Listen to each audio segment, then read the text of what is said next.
Selamat pagi sekali lagi tuan-tuan dan puan-puan. Mahathir lawan Anwar. Dendam politik belum tamat. Tuh, sejarah panas penuh konflik. Sejarah panas penuh konflik. Okey. Mahathir dan Anwar. Adakah mereka masih berdendam? Hari ini kita ulas satu perseteruan paling lama dalam sejarah politik Malaysia, yaitu Mahathir lawan Anwar. Dulu guru dan murid, sekarang musuh politik paling tegar dalam sejarah. Soalannya, dendam politik ini sudah tamat atau dibuka semula? Sebelum saya teruskan tuan-tuan dan puan-puan yang dihormati sekalian, bagi anda yang memiliki sedang sakit, apapun jenis penyakit, kencing manis, darah tinggi, buah pinggang, diabetik, kanser, sakit otak, sakit mulut, sakit mata, sakit telinga, buasir, lemah badan, lemah tenaga badan, batin, apa sajalah. Susah mau beranak, apa sajalah ya. Bagi anda yang ada masalah ini, saya ingin perkenalkan satu produk daripada For Life Research Malaysia Sdn Bhd. Ini adalah syarikat saintis. Syarikat penyelidikan saintis yang mana telah berjaya menemui transofektor yang boleh meningkatkan imun badan anda sehingga 400% kekuatan. Anda boleh sembuh daripada penyakit melalui imun badan yang kuat. Jadi bagi anda yang sudah memang perlu, jangan berkira-kira. Bagi anda yang perlu, yang betul-betul serius sahaja sila hubungi saya. Yang benar-benar serius mau sembuh, yang sanggup beli sila tanya saya. Yang sekadar mau bagi tahu saya peminat kamu, tak payahlah.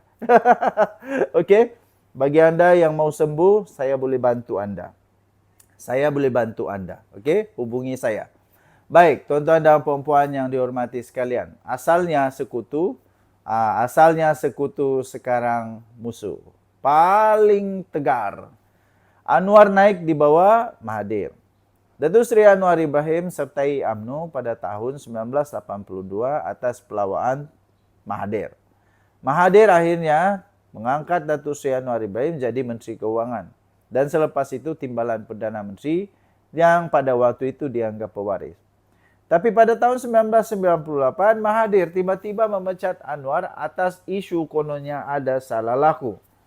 Itu kemudian yang tercetus reformasi 1998, era gelap dalam politik Malaysia akhirnya bermula. 20 tahun kemudian bersatu semula tapi tidak lama. Selepas 20 tahun, pada tahun 2018, Mahathir dan Anwar tiba-tiba bersatu semula untuk menjatuhkan Datuk Seri Najib Tun Razak. Mahathir jadi Perdana Menteri, Anwar diberi janji peralihan kuasa. Tapi lepas 22 bulan, Mahathir letak jawatan dan kerajaan PH tumbang. Anwar akhirnya tidak sempat jadi Perdana Menteri ketika itu. Ramai percaya Mahathir mungkir janji. Sekarang, Mahathir kembali serang Anwar secara terbuka. Baru-baru ini, Mahathir tuduh kerajaan pimpinan Anwar gagal membela Melayu. Kata-katanya mirip strategi untuk bangkitkan kemarahan Melayu luar bandar. Anwar pula jawab dengan sinis, menempelak Mahathir dengan sejarah lamanya. Rakyat kini melihat ini sebagai episod baru dalam dendam lama yang belum padam. Apa Mahathir mahu sebenarnya? Mahathir tahu dia tak mungkin jadi Perdana Menteri lagi. Tapi dia masih mahu jadi kingmaker. Walaupun dia pernah sebut, kalau dia jadi Perdana Menteri, dia akan buat ini. Tapi dia tahu dia tidak akan jadi Perdana Menteri lagi. Tapi dia masih mahu jadi kingmaker. Dia mungkin mahu, nombor satu, mungkin mahu menjatuhkan Anwar sekali lagi. Beliau mungkin juga mahu untuk mengangkat tokoh lain ikut acuan dia. Dia juga mungkin mahu atau pastikan warisan politiknya tidak dilenyapkan oleh reformasi. Jadi tuan-tuan dan puan-puan yang dihormati sekalian, Mahathir dan Anwar bukan sekadar tokoh. Mereka adalah simbol dua ideologi berbeza. Satu mahu orde lama diteruskan. Satu lagi mahu ubah sistem. Tapi sampai bila rakyat jadi mangsa perseteruan mereka? Adakah masa depan politik kita masih dikawal dua watak lama ini? Anda lihat dan nilai sendiri. Tulis komen, jangan lupa subscribe tuan-tuan dan puan-puan. Kita jumpa lagi, bye-bye. Kita teruskan analisis kita pagi ini. Saya tidak mau bercakap membelit-belit, terus pada tajuk. Siapa layak ganti Anwar Ibrahim? Tegas, analytical, debat terbuka.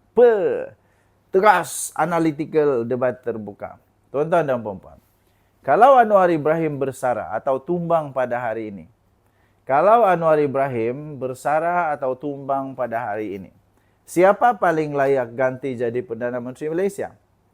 Mari kita bincang nama-nama besar yang disebut sekarang dan nilai siapa paling bersedia ambil alih kerusi panas Putrajaya. Nombor 1. Tapi sebelum itu, sebelum saya berikan nama yang nombor 1, bagi Anda yang ada masalah kesehatan, kencing manis, sakit buah pinggang, kolesterol, darah tinggi, diabetes, apalagi ya, sakit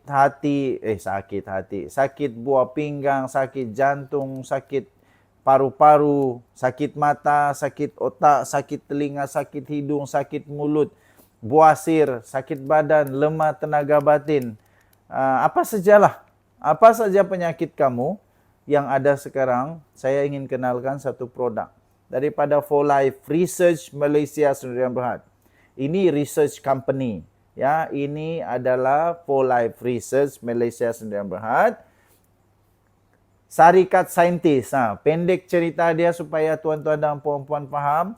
Ini syarikat saintis, ya, syarikat saintis. Produk dia produk transfer factor, boleh meningkatkan imun badan tuan-tuan dan puan-puan sehingga 400% kekuatan tubuh badan. Dengan kekuatan yang begini besar, badan kita boleh sembuh dari penyakit kerana imun kita yang kuat. Bagi Anda yang betul-betul sudah terdesak mau sembuh, hubungi saya. Yang tak mau sembuh, tak payah hubungi saya. Nanti menyusahkan saya saja. Yang benar-benar mau sembuh, yang sanggup membeli produk untuk sembuh, yang betul-betul sahaja, hubungi saya, ya. Okey, yang hanya mau ganggu saya tak payah. Kemarin sudah banyak produk ini saya hantar kepada doktor juga ada, pada lawyer, kepada engineer, kepada cikgu-cikgu, banyak yang ambil produk ni. Okey, kita teruskan. Nomor 1, Rafizi Ramli, of course, strategi dan statistik. Dikenali sebagai arkitek kemenangan Pakatan Harapan 2018. Beliau seorang pakar strategi, bijak dalam data, kuat berhujah. Kini beliau adalah Menteri Ekonomi. Walaupun ada kritikan, dia paling konsisten dalam menjelaskan dasar-dasar negara. Kekuatan beliau seorang yang sangat bijak, sangat lantang, sangat cekap. Cabaran pula, beliau ada hubungan yang tegang dengan orang dalam kerajaan dan terlalu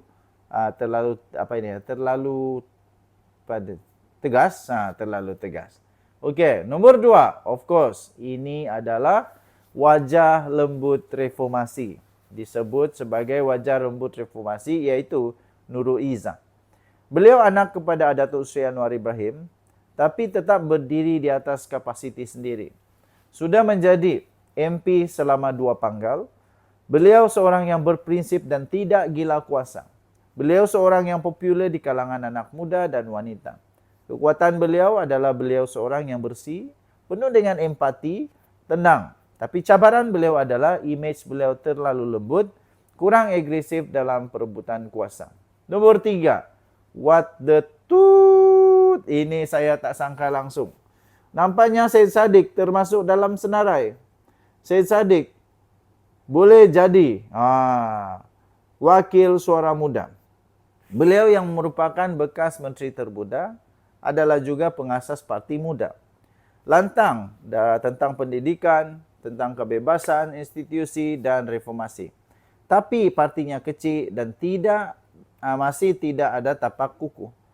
Kekuatan beliau muda, semangat tinggi dan fasih. Cabaran pula tiada sokongan majoriti, imej yang populis dan isu kes mahkamah. Tokoh-tokoh lain, tuan-tuan dan puan-puan, ada juga nama tokoh-tokoh lain. Contohnya Saifuddin Nasution, Fahmi Fazil, atau Muhammad Ammar. Wah, Muhammad Ammar pun masuk juga dari PAS. Tapi mereka lebih dilihat sebagai team player, bukan front runner PM. Untuk ganti Datuk Seri Anwar Ibrahim, perlu aura nasionalis, perlu aura nasional dan lintas kaum. Ini satu cabaran yang besar. Secara kesimpulan, siapa paling layak? Kalau ikut kemampuan teknikal, Rafizi Ramli of course paling layak. Kalau ikut simpati rakyat dan prinsip, Nurul Izzah paling selamat. Kalau nak lonjak suara muda, Syed Saddiq jawabnya. Tapi, tuan-tuan dan puan yang dihormati sekalian, politik Malaysia bukan pasal kelayakan semata-mata. Ia tentang siapa boleh kumpul kuasa, bina kepercayaan dan tahan tekanan. Jadi, siapa pilihan korang? Tulis di komen siapa pilihan korang. Kita jumpa lagi. Bye-bye.